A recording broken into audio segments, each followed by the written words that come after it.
أعوذ بالله من الشيطان الرجيم بسم الله الرحمن الرحيم ذرني ومن خلقت وحيدا وجعلت له مالا ممدودا ذرنی چھوڑ دے مجھے، ومن خلقت اور جس کو میں نے بنایا اسے،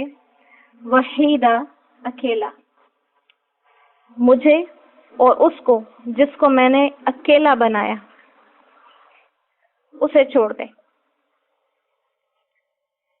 وجعلت له اور میں نے اس کو دیا، مالا ممدودا مال پھیلا کر یعنی کثرت سے، وبنینا شہودا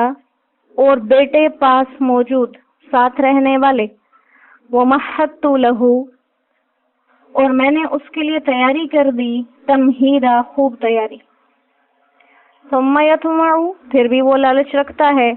ان ازیدہ کہ اسے اور بھی زیادہ دوں، کلا ہرگز نہیں، انہ کانا بے شک وہ ہے،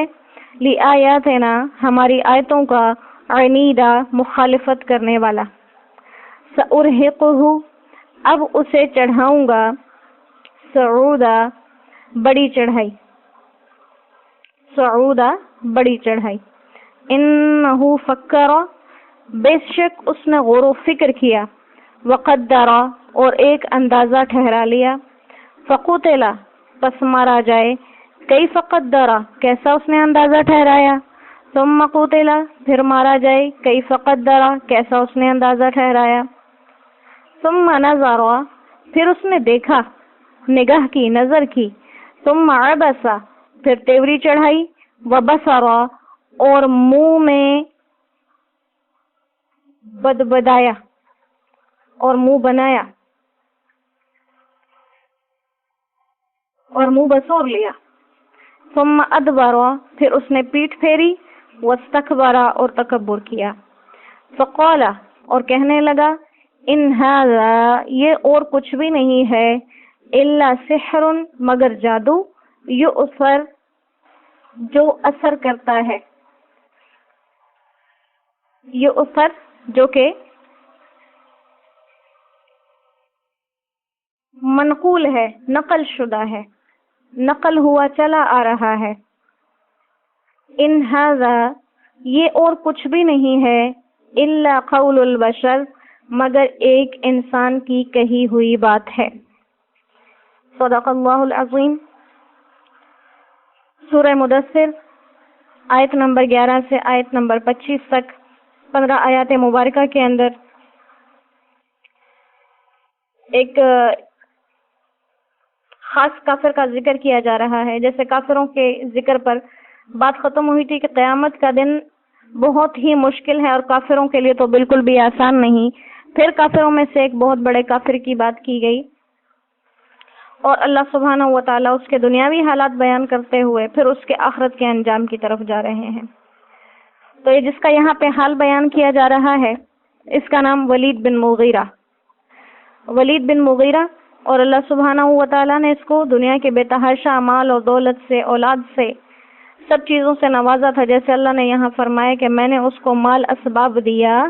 پھیلا کر اور بیٹے ہمیشہ پاس رہنے والے۔ عبداللہ ابن عباس رضی اللہ تعالیٰ عنہ فرماتے ہیں کہ اس کی زمینیں اور جائیدادیں اتنی تھی کہ اس کے باغ مکہ سے لے کر طائف تک کے علاقے پر پھیلے ہوئے تھے۔ اللہ یہ مقامات ہمیں دیکھنا نصیب فرمائے، یقیناً یہ کافی لمبا فاصلہ ہے۔ اور بقول سفیان ثوری رحمۃ اللہ علیہ کہ اس کی جو سالانہ آمدن تھی اس دور میں 1 کروڑ دینار تھی، اتنا امیر انسان تھا۔ اور دوسرا، سب لوگ کہتے ہیں کہ اس کے جو کھیت اور باغات، ان سے آمدن جو آتی تھی یہ سردی گرمی ہر موسم میں مسلسل رہتی تھی، اس کی آمدن کبھی بھی رکتی نہیں تھی۔ اسی لیے اللہ سبحانہ و تعالیٰ نے اس کی بات کو جب کیا تو کیا کہا، وَجَعَلْتُ لَهُ مَالًا مَمْدُودًا، اس کو میں نے مال ایسا دیا جو کثرت سے پھیلا ہوا تھا، اور یہ عرب کا بہت بڑا سردار مانا جاتا تھا ولید بن مغیرہ، اور یہ اپنے آپ کو فخر کے طور پر وحید ابن الوحید کہا کرتا تھا، یعنی یکتا کا بیٹا یکتا، اور کیا کہتا تھا کہ میں خود بھی میرے مثال میرے قوم میں کوئی نہیں ہے اور نہ ہی میرے باپ جیسا. لیکن اتنی سب چیزوں کے باوجود، اتنی نعمتوں کے باوجود بات پھر وہی آ گئی کہ مال اور اسباب اللہ کی محبت کی دلیل نہیں ہے. مال اسباب کے ہوتے ہوئے اللہ کو نہ پہچانا تو وہی مال وہی اسباب ناکامی اور خسارے کا ذریعہ. اتنی نعمتوں کے باوجود اس نے قرآن کریم کو کلام الہی تو مان لیا، لیکن اس کو سحر قرار دیا، مان کر پھر اس کو بعد میں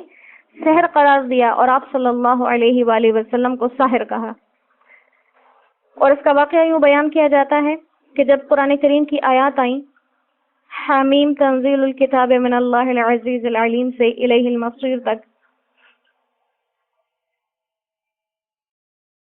تو آپ صلی اللہ علیہ وآلہ وسلم تلاوت فرما رہے تھے ان آیات کی. تو اس شخص نے یہ قرات سن لی، اور جب سنی تو ایک دم بے ساختہ اس نے یہ کہا کہ واللہ میں نے محمد صلی اللہ علیہ وآلہ وسلم سے ایک ایسا کلام سنا ہے جو نہ کسی انسان کا کلام ہے اور نہ ہی کسی جن کا،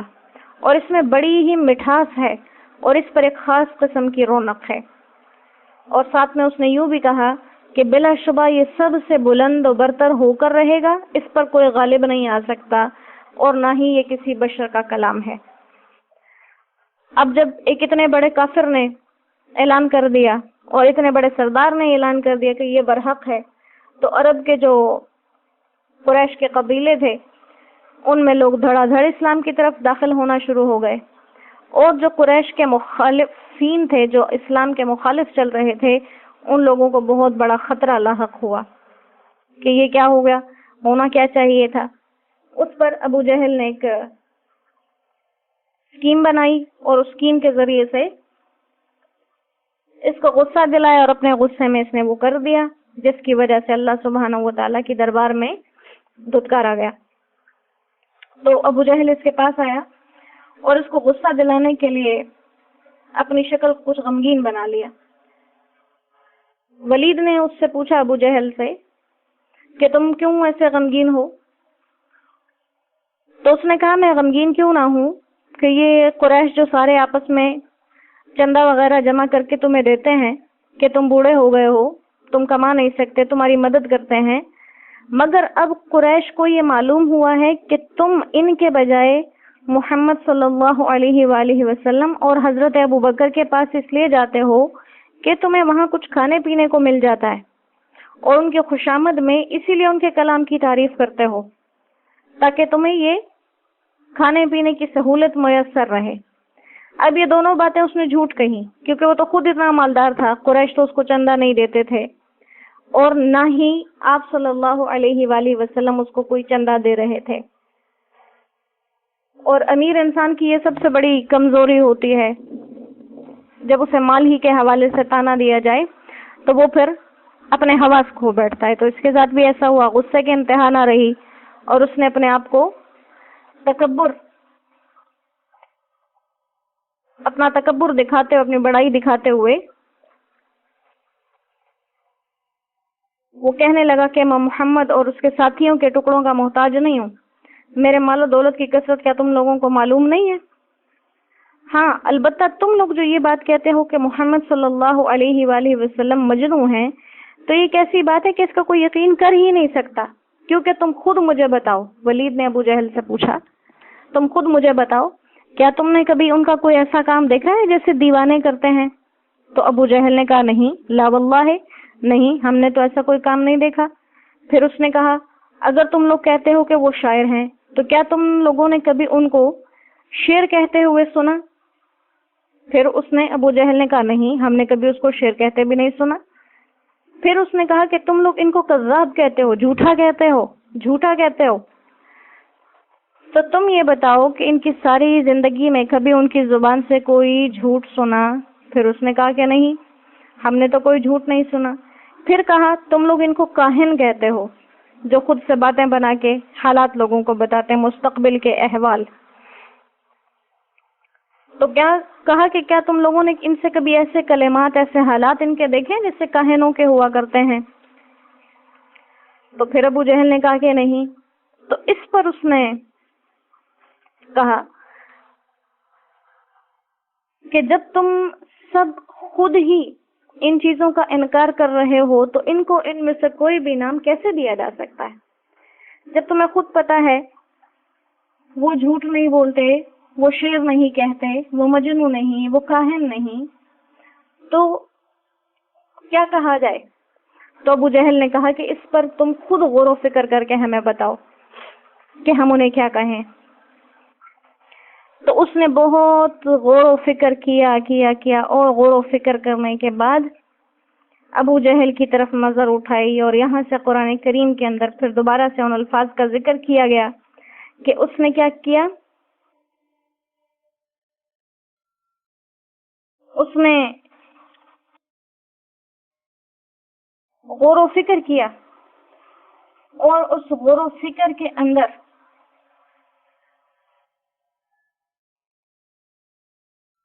انہو فکرا، اس نے پہلے غور کیا، سوچا، وقدرا، پھر اپنے دل میں ایک اندازہ ٹھہرا لیا، اور اللہ سبحانہ و تعالیٰ نے اس اندازے کے ٹھہرانے پر اگلی بات کرنے سے پہلے 3 دفعہ اس کے لیے ہلاکت کا لفظ استعمال کیا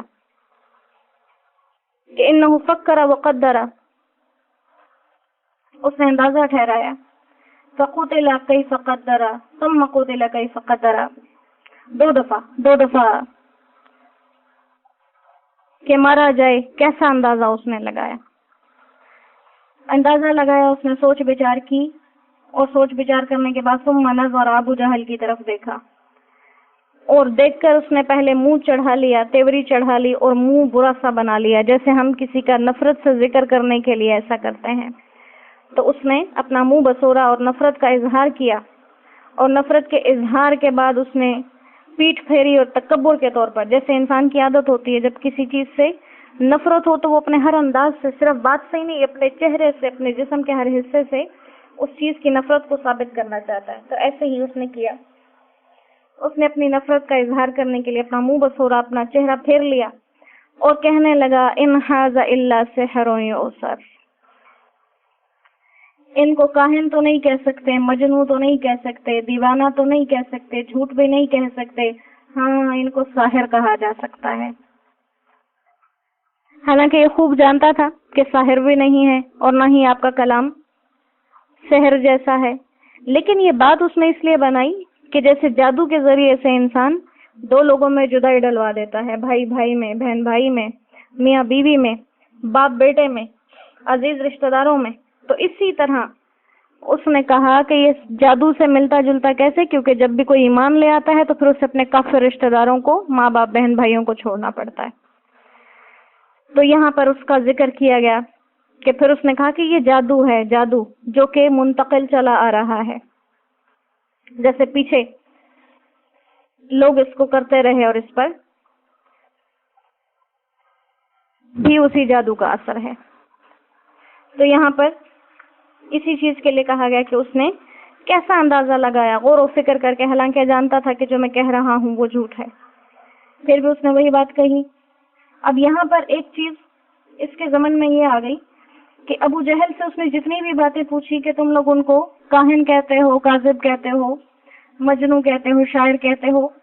تو اس نے ہر جگہ پر انکار کیا کہ ہاں وہ جھوٹے بھی نہیں، وہ کاہن بھی نہیں، وہ شاعر بھی نہیں. یعنی کہ اس دور کے کافر جھوٹ کو اتنا بڑا عیب سمجھتے تھے کہ اپنے اوپر جھوٹ بولنے کا الزام برداشت نہیں کرتے تھے. ورنہ جھوٹ بول سکتے تھے کہ ہاں وہ جھوٹے ہیں، وہ شاعر ہیں، وہ کاہن ہیں، دیوانے ہیں، کہہ سکتے تھے، لیکن نہیں، انہیں معلوم تھا کہ یہ ایک بہت بڑا عیب ہے. اسی طرح کا ایک واقعہ ابو سفیان کے ساتھ بھی اسلام لانے سے پہلے ہوا تھا، جو انشاءاللہ ہم قرآن کریم کی تفسیر میں پڑھیں گے. تب بھی جب روم کے بادشاہ نے ابو سفیان سے آپ صلی اللہ علیہ وآلہ وسلم کے بارے میں باتیں پوچھی تو وہ کوئی بھی بات جھوٹ نہیں اپنی طرف سے ملا سکا، سب سچ سچ بولتا رہا. لیکن آج کل کے اس دور میں ہم جھوٹ بولنے کو ایک ہنر سمجھنا ہم نے شروع کر دیا، اور دھڑلے سے جھوٹ بول جاتے ہیں. اتنا جھوٹ کثرت سے بولتے ہیں کہ ہمیں کبھی کبھی خود بھی یاد نہیں رہتا کہ ہم نے آخری دفعہ سچ کب بولا تھا. تو اللہ سبحانہ و تعالی ہمیں اس گندی چیز سے اپنے حفظ و امن میں رکھے. تو یہاں تک کہ ان آیات میں ذکر کیا گیا کہ اس شخص نے ایک چال رچایا اور اللہ سبحانہ و تعالیٰ نے نعمتوں کا ذکر کیا اس پر کہ میں نے اس کو مالا ممدودہ پھیلا ہوا مال دیا، وہ بنینا شہودا اور پاس موجود رہنے والی اولاد یعنی بیٹے دیے. تو یہاں پر صرف اولاد کی بھی ذکر ہو سکتا تھا کہ ہم نے اس کو اولاد دیا، ہم نے اس کو بیٹے دیے، لیکن شہود کا ذکر کیا کہ ایسے بیٹے جو ہر وقت پاس رہنے والے ہیں. تو یہاں پہ اصل میں اللہ سبحانہ و تعالیٰ انسان کو یہ توجہ دلا رہے ہیں کہ اولاد کا ہونا ہی صرف نعمت نہیں ہے، بلکہ اولاد کا پاس موجود ہونا اصل میں نعمت ہے. کہ ایک انسان کی اولاد ہے اور وہ اولاد اپنی زندگی میں اپنے ماں باپ کے ساتھ ہے، تو یہ والدین کے لیے آنکھوں کی ٹھنڈک ہے اور دل کا سکون ہے، تاکہ والدین اور اولاد اکٹھے رہیں، ایک ساتھ رہیں، ایک دوسرے کے سامنے رہیں. اور اس کو بھی ہم موجودہ دور میں دیکھ لیں کہ ہمارے لیے اولاد کا پاس رہنا یہ کوئی اچھی بات نہیں رہی، بلکہ پیسوں کی خاطر دنیا کے کونے کونے میں ہیں، سالوں لگ جائیں کوئی واپس نہ آئے، لیکن بس کاروبار چلتے رہیں. تو یہ ایسا اس وجہ سے ہو گیا کہ ہم نے اللہ کو بلا دیا تو ہمیں خود اپنی اچھائی اور برائی کا فرق ہی بھلا دیا اللہ نے. اولاد ہونے کا فائدہ یہ تھا کہ اولاد پاس ہو، لیکن ہم دنیا میں اتنے مگن ہو گئے، اللہ نے ہمیں بھلا ہی دیا کہ اصل میں اولاد کی خوشی کیا ہے. تو اولاد ماں باپ سے دور، ماں باپ اولاد سے دور، سب اپنے اپنی زندگی کے اس مدار میں بھاگ رہے ہیں جو ہم نے اپنے لیے بنا رکھا. پھر فرمایا کہ میں نے اس کو مال دیا، اتنے مال پر بھی وہ شکر گزار نہیں ہے، نہ شکرا ہے، اور چاہتا ہے کہ اب اسے اور بھی ملے، لیکن اللہ فرماتے نہیں اور نہیں ملے گا، کیونکہ ہماری آیتوں کی مخالفت کی ہے اس نے. اور دنیا کے اندر تو اس کو جو عذاب ملے گا سو ملے گا. سأرهقه صعودا، اس کو ایک بہت بڑی چڑھائی پر چڑھانے والا ہوں میں. اور یہ جہنم کا ذکر ہے، اس چڑھائی سے جہنم کی چڑھائی مراد ہے. حدیث مبارکہ سے یہ بات ثابت ہے کہ جہنم کی ایک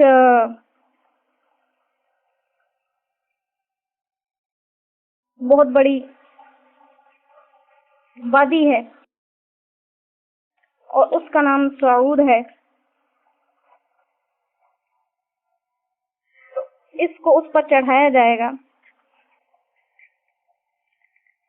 اور وہ ایسی سخت قسم کی چڑھائی ہے، ایک پہاڑ ہے جو کہ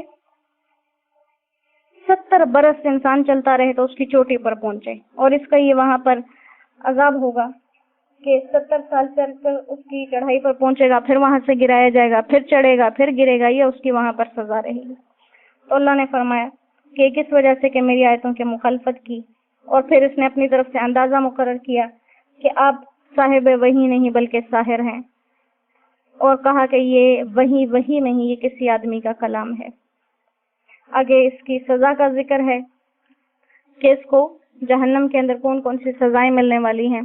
تو اللہ سبحانہ و تعالی ہمیں اپنی آیات کی مخالفت کرنے سے اپنے حفظ و امن میں رکھے، اور اللہ ہمیں ان لوگوں سے اپنے امن میں رکھے جو اس کے نافرمان ہیں. اللہ سبحانہ و تعالی ہمیں اپنے دین پر، اپنے کلام پر صحیح معنوں میں عمل کرنے والا اور باعمل مسلمان بننے کی توفیق عطا فرمائے.